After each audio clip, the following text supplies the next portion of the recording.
ये जी laser tube जो के क्लम्प हैं, ये वो हैं जो आपने CO2 मशीन के पीछे जो आपकी लेज़र ट्यूब लगी होती है उसको जिसने पकड़ा हुआ होता है।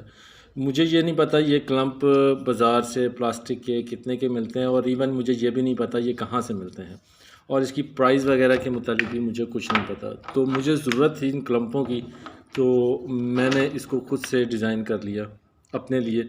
अभी मैं आपको पूरा समझाऊंगा ये क्या है और ये कैसे जो है आप इसको टाइट कर सकते हैं। सबसे पहले हम देख लेते हैं, आपको नीचे डिस्क्रिप्शन से ये फ़ाइल मिल जाएगी, कोरल ड्रॉ की फ़ाइल होगी, और ये आप डाउनलोड करके अपने पास इसको कट कर लीजिएगा। इसमें ये जो ब्लू वाले पीस हैं 5 चाहिए एक क्लम्प के लिए, तो मैंने 6 लगाए हैं। आप इसमें से एक इसको कम कर सकते हैं। ये वाले पीस जो रेड वाले हैं ये 4 चाहिए, और ये वाले आपको 5 चाहिए। अब ये जो 5 चाहिए ब्लू और येलो कलर के पीस वो ये हैं। मैंने इनको 5 को एक साथ रख के तो नट बोल्ट के साथ इसको टाइट कर दिया है। और इसमें जो ब्लू वाले पीसेस हैं वो ये हैं। जब ये कट कर सामने आएगा तो ये इस तरह का होगा, और इसमें ये जो होल हैं एक, और ये 2 सेंटर में, और ये तीसरा होल, ये हमें बाद में हम यहाँ पर बोल्ट डाल के इसको टाइट करेंगे। और जो रेड वाले पीस हैं वो ये वाले हैं। तो अब मैं आपको ये बताता हूँ कि आपने इसमें जो ब्लू वाला पीस है उसके साथ आपने रेड वाले पीस को कैसे ज्वाइन करना है। और मैं माज़रत चाहता हूँ कि मैं अकेला हूँ, एक हाथ से मैंने मोबाइल पकड़ा हुआ है, तो एक हाथ से मुझे असेंबली करने में प्रॉब्लम होगा। तो मैं जैसे जैसे इसको थोड़ा थोड़ा असेंबल करता हूँ तो आपको साथ साथ फिर समझाता जाता हूँ। आपके पास ये खड़पेचे वगैरह होने चाहिए। ये इधर पे लिखा हुआ है कि एक क्लम बनाने के लिए आपको क्या क्या कुछ चाहिए। तो सबसे पहले आपने ये जो ब्लू वाले पीस थे ये आपने 5 ले लेने हैं। और अगर तो जो डिस्क्रिप्शन मैंने यहाँ लिखी हुई है उसी हिसाब से अगर आप लेते हैं तो 5 आपके लिए बहुत काफ़ी होंगे। तो इसको मैं आगे थोड़ा सा असेंबल करता हूँ, फिर आपको बताता हूँ कि ये आपने इसको आपको समझ आ जाएगा, इतना कोई मुश्किल नहीं है। पहले इसको समझ लें, ये मैंने 5 के साथ जो आपने रेड वाले पीस हैं 4 अदद थे, इसमें से 2 पीस मैंने इसमें नीचे वाली साइड पर इसको इसमें ऐड कर लिए हैं, और ऊपर वाले 5 पीस हैं। और मैंने फ़िलहाल इसको आर्जी तौर पर स्क्रू किया, नीचे से मैंने नट नहीं लगाया ताकि ये अपनी जगह से हिले नहीं। तो अब मैं आपको दिखाता हूँ कि इसके अंदर ये वाले जो स्क्रू हैं वो कैसे फ़िट होंगे, और जब ये फ़िट होने के बाद आपको कैसे आसानी फराहम करेगा। ये नट अगर टाइट आप करते हैं तो इसकी, क्योंकि यहाँ से काफ़ी ये स्पेस है जिसकी वजह से ये और फिर 5 प्लाइयाँ हैं, तो जब आप इसको टाइट करेंगे तो ये बहुत मज़बूती के साथ नीचे की तरफ यानी कि बड़ा मज़बूत टाइट हो जाएगा। तो मैं आपको इसमें बता देता हूँ कि ये जो नट है इसमें देखें ये हेक्सा इसकी है। इसमें आपने इसको ऐसे रखना है, जो लेफ़्ट और राइट वाली साइड है ये बिल्कुल इसके अंदर ऐसे सीधी जाएगी। आपने जो कॉर्नर वाले हिस्से ये नहीं, ये यानी कि इस तरह, ये जो जिस साइड पे मेरे उंगलियां हैं इस साइड वाले हिस्से को आपने इसके अंदर डालना है।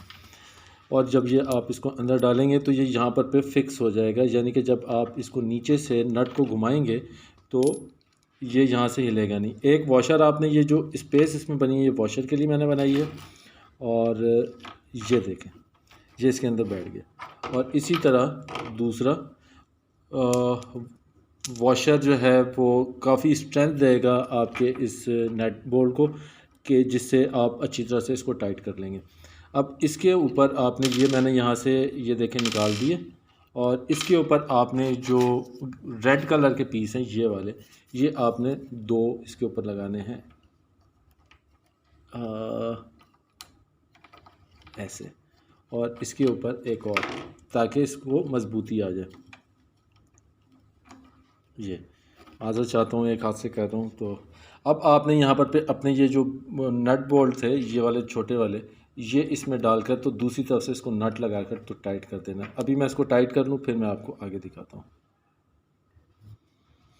अब ये देखें, ये मैंने इसको मैं वॉशर लेकर आया था लेकिन मुझे मिले नहीं। आपने इनके इस साइड पर और इस साइड पर दोनों तरफ से वॉशर लाजमी लगाना है, जो कि इसको काफ़ी मजबूती देंगे। अब इसके अंदर जो नट था उसके साथ ये देखें ये यहाँ फिक्स हो गया है।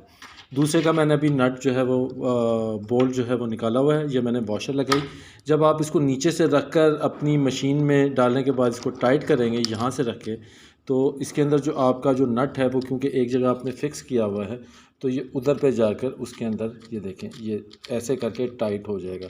और जब वो फोर्स करेगा नीचे तो वो फोर्स इसकी इन वॉशरों पे आएगी। और ये काफ़ी मोटी है, काफ़ी इसमें 9 लेयर हैं MDF की, तो ये बहुत स्ट्रेंथ हो जाएगी और ये बहुत मज़बूती से इस कलम को ये पकड़ लेगा। अब इसको करने के बाद आपने ये जो इसमें येलो वाले पीसेस हैं ये भी इसी तरह वॉशर लगाकर आपने जोड़ने हैं। उसके बाद आपने क्या करना है, आयरन जो वायर है बाज़ार से मिल जाती है, वो आप ले आएँ, थोड़ी सी 100 रुपये की ले आएँ, बहुत ज़्यादा आपको 100 रुपये में काफ़ी मिल जाएगी। आपने क्या करना है, ये जो ऊपर वाले इसके जो होल हैं ये यहाँ से आपने गुजारनी है डबल करके, और इसके यहाँ से ऊपर से गुजारनी है आपने वो डबल करके, और एक तरफ से इस तरह इसको परमानेंट फिक्स कर दीजिएगा और एक तरफ से आपने इसको खुला रहने देना है। जब आप इसको टाइट कर लेंगे आप अपने क्लम्प के अंदर अपना ट्यूब डालने के बाद यहाँ से वायर डालिएगा। जब वायर डालेंगे तो ये इतना इस तरह ऊपर होगा, जैसे जैसे आप इसको नीचे की तरफ करके जितना आपने इसको टाइट करना है तो ये टाइट हो जाएगा। मज़ीद आप ये कर सकते हैं कि इसमें इसके इनसाइड कोई फोम लगा लें या आप कोई रबड़ वगैरह का पीस लगा लें ताकि जो है वो इसमें ट्यूब हिले नहीं, और बहुत ज़्यादा टाइट नहीं करनी कि वो ट्यूब ही टूट जाए।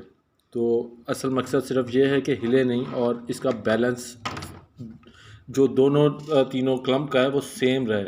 इसको बनाने का असल मकसद ये था कि स्टार्ट पॉइंट और एंड पॉइंट पीछे से और आगे से इसकी जो हाइट है वो सेम रहे। आप इसकी हाइट बढ़ा सकते हैं यहाँ से इसको बड़ा करके, अगर आपने बड़ा करना है। तो मुझे अपनी दुआ में याद रखें, अपना बहुत सारा ख्याल रखें। अल्लाह हाफ़िज़।